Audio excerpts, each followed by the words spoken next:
Tu repars de zéro. De 0 de là. Ouais. Donc ça, c'est le deuxième tuto pour voir quand on est prof dans la salle, comment on démarre. C'est recommandé de se loguer longtemps avant. Voilà.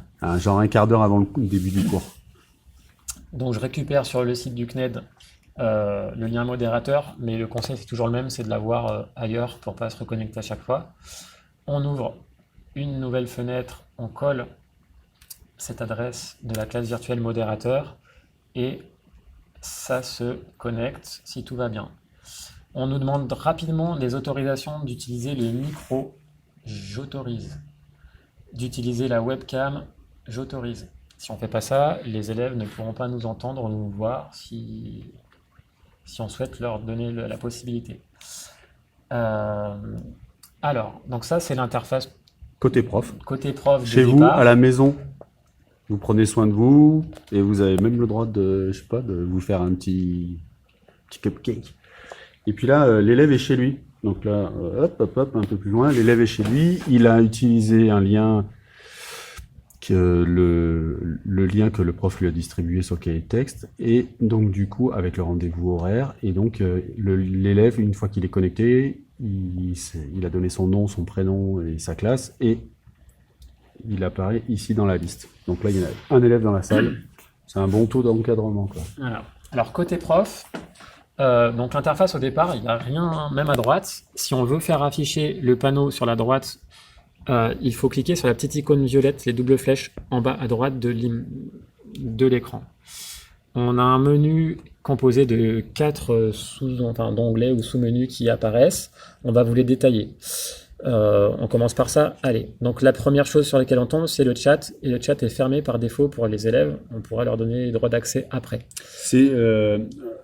enfin, on pense avec Erwan que c'est cet outil-là qu'il faut utiliser pour communiquer avec les élèves. Il faut leur couper le micro, couper la caméra, et que en fait ils écrivent des petits messages quand ils ont une question à poser, et vous verrez comment ils peuvent poser une question. Voilà. Et même si le chat est fermé dans un premier temps pour les élèves, nous les profs, on peut déjà écrire et ça s'affiche chez les élèves. Alors je vais voir chez les élèves, Ça et vient voilà, tout de suite mon j'ai message. déjà le vient de message du s'afficher à prof qui s'est l'écran. affiché. Voilà. Un petit instant, puis après il s'efface. Alors, pour voir les noms des élèves qui sont présents dans la salle, on clique sur la deuxième icône en bas à droite. On n'y voit rien. Ah, c'est bon, c'est moi Et- en fait. Je sais pas comment il faut que je Voilà. commence. Et donc, on a juste au-dessus donc notre nom à nous, le nom de chaque participant. Et pour chaque participant, on peut soit lui écrire personnellement. Hop là, j'ai cliqué là où il fallait pas. Et au pire, le retirer de la session si c'est un participant non Vous voulez désiré. virer un élève de la salle, quoi. Voilà.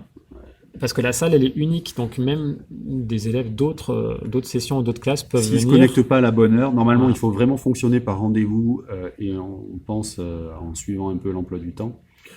Et donc on en parle demain. Mais donc du coup, si quelqu'un n'est pas de la salle, de la classe, Voilà, ben, on peut l'enlever comme ça de force. La troisième partie du menu, très importante, c'est pour du partage de contenu. Le partage de contenu, il y en a un qui est très important à mon avis, c'est le partage de fichiers. Quand on clique dessus, on peut ajouter des fichiers tout en haut qui sont sur notre disque dur, par exemple, des PDF ou des PowerPoint.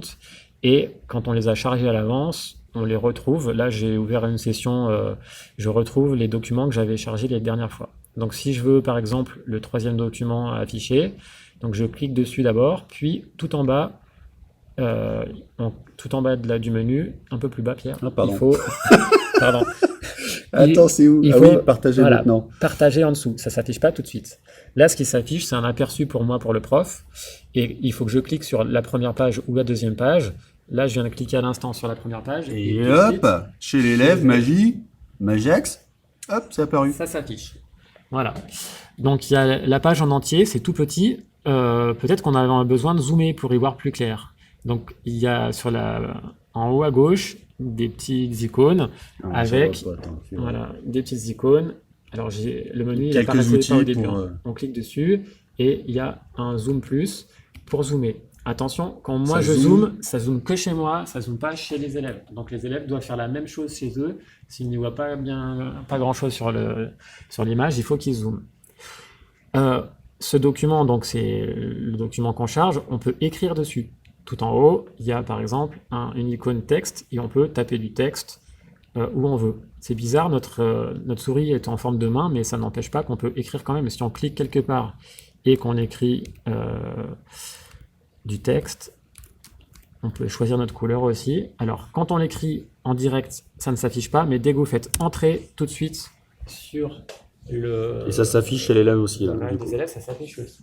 C'est insoluble. Donc ça, c'est marqué c'est dessus. ça, c'est pour le texte. On peut aussi prendre un crayon tout simple, d'une couleur qu'on choisit, et on peut gribouiller, dessiner avec notre souris. Oh, toi, ça marche. Moi, ça sur marchait pas tout à l'heure. Oh, mais c'est pas grave. Ouais. Oui, d'accord. C'est Donc, bien. Des fois, ça tombe en marche. Voilà, là, ça fonctionne. Dès que je relâche ma souris et que j'écris... Eh, c'est un peu bavé sur ta feuille, non? Ah ouais, et là, je sais pas ce qui se passe. Petit bug. Mais en tout cas, ça s'affiche aussi chez les élèves. Ouais, c'est-à-dire que vous avez pourri la feuille des élèves, vous avez pourri la feuille de toute la classe. Ce qu'on peut faire, on peut faire la gomme. Par contre, quand on fait la gomme, tout s'efface. Ouais, bon, bah, voilà, c'est comme ça. Bon, de toute façon, déjà, Dans- un document, vous parlez, puis c'est pas mal déjà. Ouais. Voilà. Et on peut. Alors, quand on montre avec notre souris, les élèves ne voient pas notre souris. Donc, ça ne sert à rien de bouger la souris. Voilà. Donc, ça, c'était pas mal, je pense, le fait de pouvoir montrer les documents. Si je reviens. Il y a le fait de se montrer aussi aux élèves la webcam. Ah oui, voilà. Ce serait Par pas mal. défaut, là, les élèves ne m'entendaient pas. Ils ne me voyaient pas. Pour qu'ils puissent m'entendre, C'est surtout. peut-être la base, non? Ouais. Pour qu'ils puissent m'entendre, il faut activer le micro tout en bas. Donc, vous voyez la petite icône micro, ça y est. Même si on avait donné l'autorisation au logiciel d'accéder au micro, là, pour l'instant, le son ne passait pas dans les canaux. Et puis, on peut aussi allumer la webcam. Alors, la webcam, elle est là, au-dessus. Et ben du coup, Ah non, là, c'est mon ah portable. non, c'est ton portable. Donc, c'est la webcam de mon portable. Alors, fais voir. Alors, est-ce que... je vais dire autoriser. Et puis, normalement, Ah, voilà. Alors, ça nous demande de vérifier qu'on se voit bien. Attends, 1 mètre. Ouais, là, ça va pas, faut que je recommence tout. Je suis pas bien coiffé pour aller en classe. Hein. Au revoir, à demain. Et donc, ça y est, je me vois en tout petit, moi, ici à gauche, et les élèves, c'est pareil, sur leur écran, ils nous voient en tout petit. Alors, Ils peuvent agrandir l'écran s'ils veulent. Par Donc défaut, là, c'est tout petit. par défaut, il y a une toute petite. Là, puis bon, c'est assez intuitif. C'est des digital natives, hein, ils vont y arriver. Et voilà. Donc là, on le voit en Par grand. contre, pas sûr que je mette beaucoup la webcam. Moi, je vais l'enlever, hein, parce que bon. Ouais, non. Non, je préfère qu'ils voient mon document. Mais là, il le voit plus. Et il ne Ah, voit plus. ah si, c'est bon. Alors, par contre, la deuxième fonctionnalité, enfin, Allez. pas loin des documents, juste en dessous, contenu secondaire, on a sondage. Et un sondage, ça peut être pas mal pour faire un as-tu compris vrai ou faux, enfin oui ou non. Donc je vais faire comme ça, par exemple, avez-vous compris? Ça pose la question à toutes les personnes qui sont présents au cours. Et alors, pour l'élève, Et les élèves, tout de suite, ils voient une fenêtre, avez-vous compris? Et comme ils ont tout compris, ils cliquent sur non. Oui. Oui, parce qu'ils ont tout compris. Oui. voilà. Côté prof, très vite, on a la synthèse. Dès que les élèves ont répondu, on a combien de oui, combien de non. Donc ça permet, sans donner la parole à tout le monde, de savoir si oui ou non. On peut aussi leur poser des questions un peu plus complexes. Donc toujours dans l'outil sondage, on peut avoir des questions à choix multiples et leur proposer plusieurs choix. Bon, c'est déjà pas mal là, tout ça. Faire modérément peut-être des Ouais. questions, des exercices, ça se fera avec d'autres outils qu'avec la classe virtuelle, je pense. On pense que, en fait, il vaut mieux des séances un peu courtes, pas la peine que ça dure 1 heure. Ouais. C'est un peu pour voir si un exercice a été compris, mais en fait, l'essentiel du travail, il se fera peut-être surtout de façon asynchrone. En autonomie, voilà. En Et là, c'est autonomie. vraiment pour donner des consignes orales ou préciser, enfin, Et parler attends, de points qu'est-ce qu'il très fait très précis. Qu'est-ce qu'il me fait, le machin? Il a fait que 45 secondes. C'est quoi ce travail? Peut-être t'as cliqué sans faire exprès, puis ça l'a éteint et ça l'a rallumé, non?